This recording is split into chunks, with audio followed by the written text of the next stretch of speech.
Everyone, good morning. Tayo ay nandito sa simbahan ngayon, guys, at galing kasi tayo sa galing ako sa dental clinic at nagpabunot ng ngipin at ngayon ay tapos na po. So duman po ako ulit dito sa simbahan at meron pong kasal na magaganap, guys, dito. Ito ay Catholic Church, guys. Ito yung Saint John Cathedral.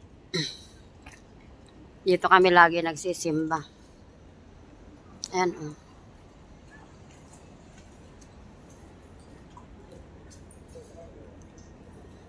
Ayan, so ayan, at tayo'y humingi po ng sa Panginoon, blessings na naman sa ating buhay, na magiging magandang takbo ng ating buhay ngayong 2025.